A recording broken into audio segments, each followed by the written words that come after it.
Welcome back to the Viking Update Show with John Krasinski and Jim Suhan. The Viking Update Show is presented to you by Onyx Hunt. We'll tell you about the Onyx Fish app here shortly. And we're coming to you from the Aquarius Home Services Studio. Thanks also to True Vision Institute. We'll tell you about our sponsors here in a little bit. Also, check out the rest of TalkNorth.com. The John Krasinski Show is one of our most popular shows. Did a great job this week wrapping up the Wolves season. We got Russo on hockey. We got Gorg on hockey. Chin Music. We have more fun than the Twins do on the Chin Music Show with Roy Smalley and Lavelli Neal III. Don Mitchell's show. Mark Rosen's show. We have a lot more. We have outdoor content. Just go to TalkNorth.com. When you find a show you like, please subscribe to your favorite podcast app. It's free. It's the easiest way to listen. All right. The Vikings have released their schedule. And as with everything with the NFL, this used to be a couple lines in the newspaper back when we read the newspaper at the bottom of the page, just saying, here's the schedule. Now it is a major event. And why not? Everybody wants to know what's going to happen, and it's fun to speculate about. Vikings will play in Mexico City, which I think is really cool. That's one place I would love to go to that I have not been yet. But I will tell you my first reaction, John, to seeing the schedule is, okay, because I went in thinking Vikings are going to play a third place schedule. That is generally a great benefit. It should be a relatively easy schedule. And then I looked at the schedule, I said, does not look that easy to me. No, I agree with you, Jim. You start off with Green Bay and Chicago right out of the gates. Tampa's always frisky. There's a few soft spots, but there's a couple of really difficult stretches, including that, Lions on the road, Bills, Packers, Niners, and then Falcons. That's a tough stretch. And so, given the uncertainties around how this team's offense is going to come together with Kyler Murray or JJ McCarthy and some of the questions that are surrounding it. Yeah, I don't look at this schedule and say, oh man, this is going to be, a walk to 10 wins. It's just not going to be the case. I think it's going to be a battle, and they are going to have to be ready for it. It's, that's where they're at right now with the roster, with everything going on with this team. They start at home against Green Bay, then they go to Chicago, which they played better against Chicago, I think, in the O'Connell era on the road than previously, but they historically are not great in Chicago. Then at Tampa. Tampa is a good team, well coached. So that opening threesome is tough. And then think about it this way. Starting after the bye, October 25th, Indianapolis. Now, Indianapolis was bad last year, but when Daniel Jones was healthy, they were very good. At Detroit, Buffalo, at Green Bay, San Francisco, Atlanta. Carolina improved a lot last year. Then at New England, in the championship game last year. Then Detroit. Then Washington, which when their quarterback's healthy is a very good team. That is a hellacious stretch, or it could be. Of course, as we talk about here, the most important disclaimer is, who's healthy, what healthy quarterbacks do you face? So I still remember back to the 98 season. That was a great Vikings team. They also played a lot of really bad quarterbacks and won a lot of blowouts because of it. So, we can't project who's going to be healthy, but that stretch, that's the season right there. That is the season. And it has to be said too, Jim, we see every single season a team that was not very good the year before that makes a couple of moves that is still not counted on as being very good in the upcoming season that comes out of nowhere. Could Tyler Shuck and the Saints be that?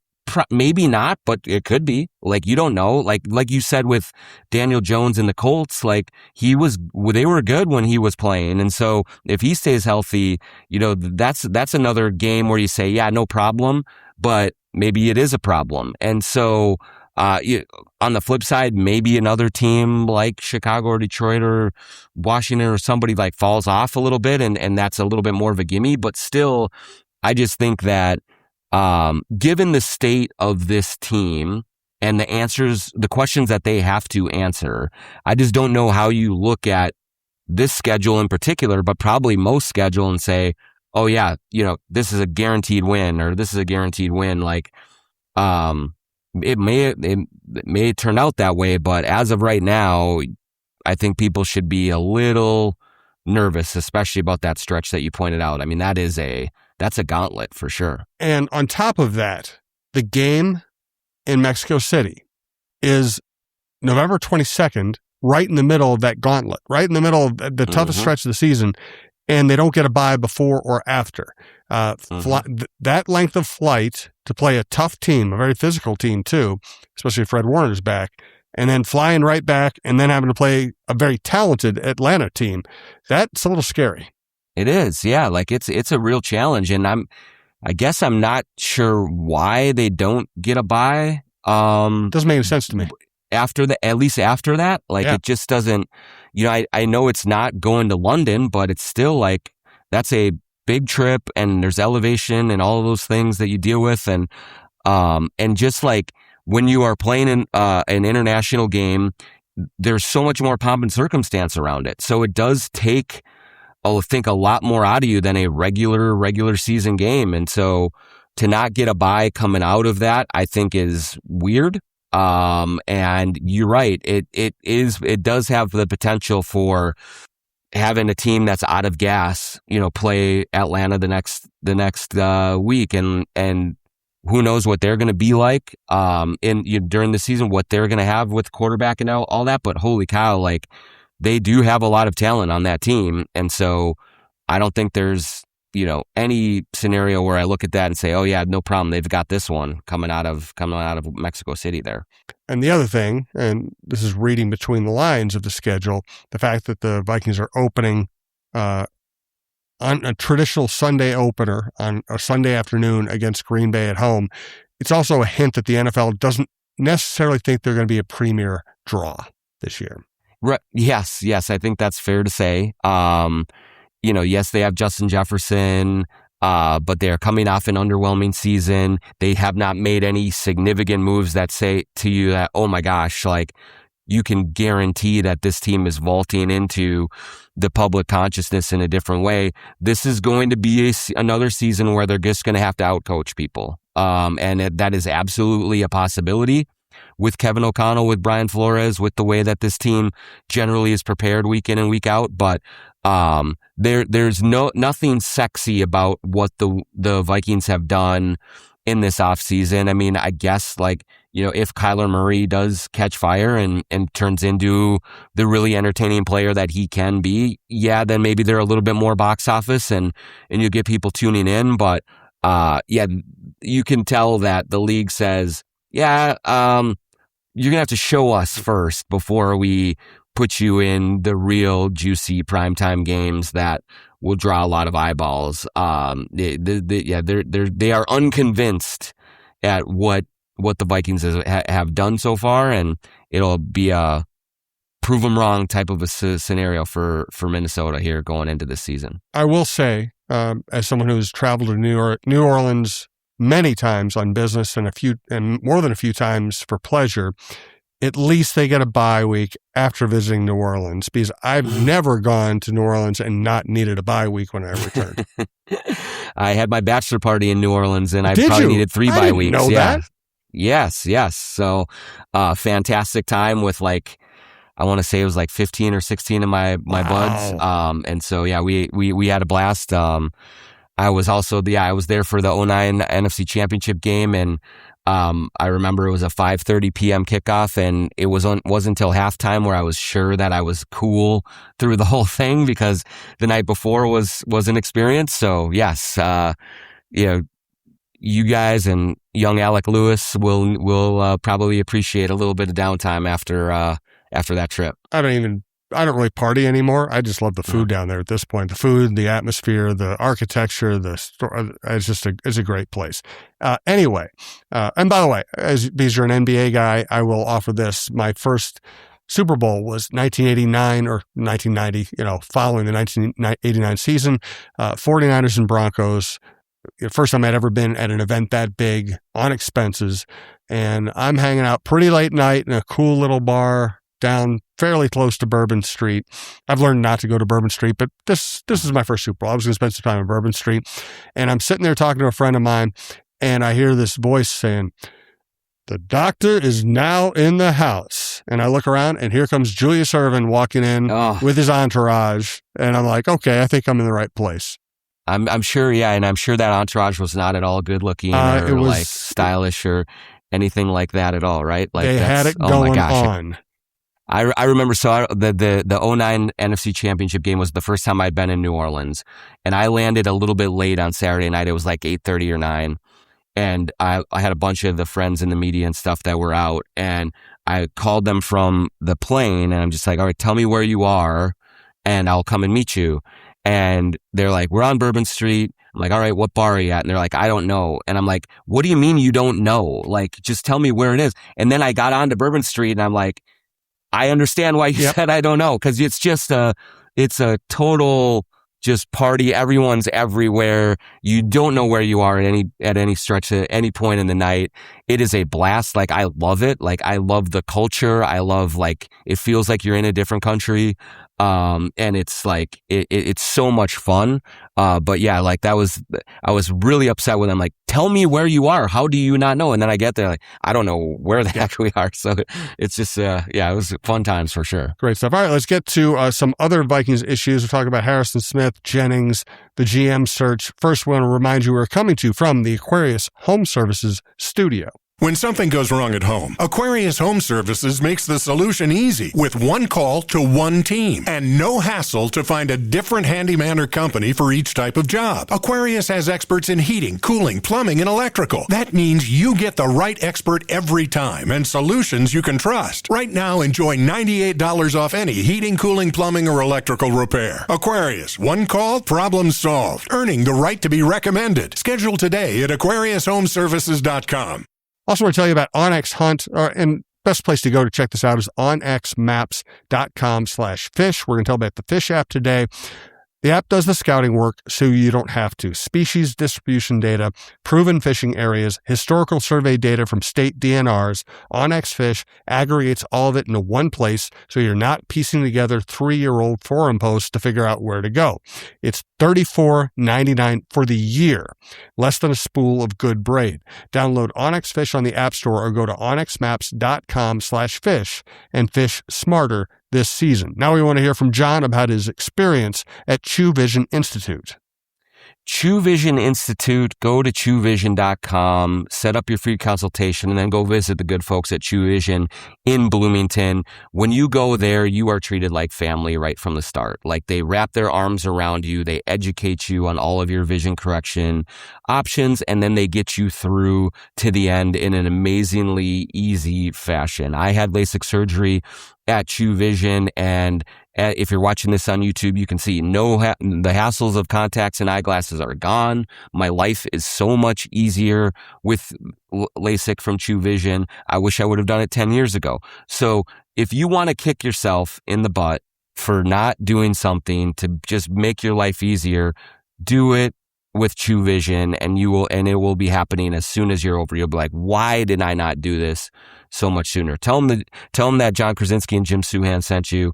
And go to truevision.com, set up that consultation, and get in there and get moving. Summer routines live or die by how easy they are. And honestly, if something takes too much effort, I'm out. That's why Groons is my go-to. It's my one daily pack of gummies covering my greens, vitamins, and minerals. Plus, it has 6 grams of prebiotic fiber, which is more than 2 cups of broccoli. No mixing powders, no giant pills, no hassle. I just rip open the pack and I'm done. They taste good and they make it easy to stay on top of my health, even when life gets busy. Save up to 52% with the code PODCAST at Groons.co. That's code PODCAST at GRUNS.co. So, I don't know how much we've had a chance to talk about the Jennings signing. I talked about it with Alec Lewis last week on this show. And Alec, by the way, joins us a couple times a month. Alec does the Alec Lewis show with this network, does a great job, and he also contributes to this show. We also have Jeff Diamond's Vikings and NFL Insider, so we have 3 Vikings shows on the network with a lot of expertise and different kinds of expertise. He's was all in favor of the Jennings signing, thought they got a good deal, thought they got a really good player and a complimentary player because he's kind of a big, strong, physical, fierce guy, where Jefferson can do everything, but he's more of a pure finesse player. Addison's a smaller guy. So I assume you're in favor as well. Yeah, I am. I think that last point is the thing that got me on board as much as anything is like, you want to have different dimensions of players at that position. And, Jefferson is the prototype, then Addison is the speed guy. But then to have a bruiser, have a physical dude, in that role, as your third receiver, coming from a team that just loves to beat people up. Like, I like having guys with that mentality on this team. And so, I think when you look at all of the available options for them, Juwan Jennings was right at the top of the list. Like, who else would have been a better fit at that third spot than him? And, he can make plays down the field.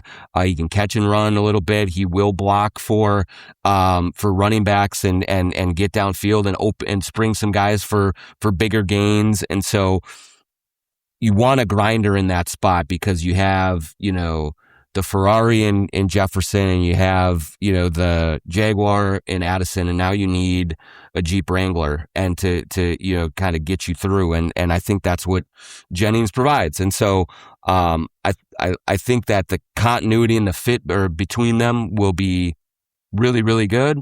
And I love that he's a veteran that has been in it a lot. And so he can, bring that experience to the table as well. And there's not going to be any sort of learning curve for him from, an experience standpoint. And so I just think that now you have three guys who, if they're all healthy, you would say is definitely one of the top three, receiver trios in the entire league. And that's a good place to start. No doubt about it. It also gives you another reason to be optimistic about Kyler Murray. I think this is the best situation he will ever be in. Does Harrison Smith have to refund the travel expenses of the people who came up to celebrate his last game last year? I think so, right? Yeah, it's only fair. I mean, and so would it be sort of like, are we going to do this all again next year? Like we gave him all his flowers. Like, we did the whole thing. He got all teary-eyed, and now we're coming back. All he gets this year is a fist bump. Just a fist bump. That's it. Look. And I think that Harrison would be the first person to say, yes, please. Like, that's all I want. Like, let's just dispense with you have all of the quotes from last year, just recycle those and use them again, and we'll just do this all over again. That's, I will say, like, you and I, we were in that locker room, and you still, Harrison Smith, how these guys tick and how they can kind of change minds. But, like, man, it just did seem like this was it. Like, this, you read the body language, you saw how he soaked everything in.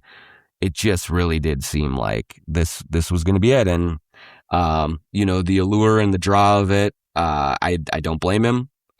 But I was a little, or I was very much expecting, like, okay, we've done it all. Like, I'm done with it. But here we are. And really, the fact that he had all of his friends fly in is what made me think it was it. Yes. But, talking to Jeff Diamond, as well as being a former general manager, former president of the Tennessee Titans, he also works with IFA, the agent group that represents Harrison Smith. And he's not giving out any inside information, but when I ask him if he thinks Harrison's coming back, he's like, yeah, I think so. It just seems logical, And what I want to see, and I'm getting out ahead of myself, and I'm making the same mistake I criticize other people for by assuming a young player is going to be good, and you really never know. But I want to see Harrison Smith playing next to Jacoby Thomas. I want to see what that looks like. Mm-hmm. Yeah, I mean, anytime that you can put a young player next to a guy like that is like, it's only going to be great for the development. I always kind of thought about a conversation I had with Chad Greenway a long time ago. And, he talked about how Megan's dad? Yeah, that's right. Yes. He talked about how, at the end of every season, whether it's your second season or your 12th, you're ready to retire. Like, this thing is such a grind. It is so demanding on your body. You feel terrible. And you just don't think that there is anything you can do to get yourself ready to do that all over again. And people will physically vomit thinking about training camp in the last week of a regular season. Like, that's just the way that's the toll that this game takes on you. And so I'm sure that Harrison Smith has felt that way at the end of that year, and like, I cannot do this again. And then 2 months later, 3 months later, 4 months later, your body starts to feel okay. You haven't been run over by a truck. And then you're like, maybe I could do it one more year. And so, we haven't gotten any kind of official proclamation, right? But no, not even close. And it's pure speculation, pure guesswork, but it's, for whatever gut feeling's worth, I have a gut feeling he's coming back. Yeah, I mean, just the longer that it goes, I guess, like, the door just remains open. And why not already announce it if you are really done is like, I guess that's what I would say as well. And so at this point, I would think, yep, we're going back and doing this all over again, which will be great because I love having Harrison Smith around. And I think that, guys like Jacoby Thomas and like all of the young defensive players will benefit greatly by having him, in that locker room for another season. And the other thing is he had a medical problem at the beginning of last year. He really wasn't himself to midway or later in the season. Getting to have a last season where you start off healthy might be also very attractive to him. That, I would think so. I know that there was plenty of frustration that he was dealing with in those moments, and thinking that, hey, I have more to show than what I did. Now, what you always worry about is like, okay, he does come back, and then he's either like his body has slowed down enough that he just cannot be effective anymore, or he gets injured like even more seriously, and so he will be the one that understands if he can take that risk. But I will say that even if he does come back and doesn't play well, that does not take away from the career that he's had, or anything like that. So just, I would say, like, I don't see a reason for him not to try it unless he just is like, I can't do this anymore. Right. And my guess is he's probably feeling pretty good right now, just the way it works, I would think so. Said. Rob Brzezinski and 9 assistant general managers from around the league are on the hiring list, the interview list. At this point, my new view of this is they should hire Rob as an overseer and hire the best assistant general manager they can and give him a general manager title, and have a guy who really gets this organization, who seems to be a very rational decision maker, overseeing a personnel leader for this organization. That's what I would recommend to this organization if they asked me. Unfortunately, they probably won't.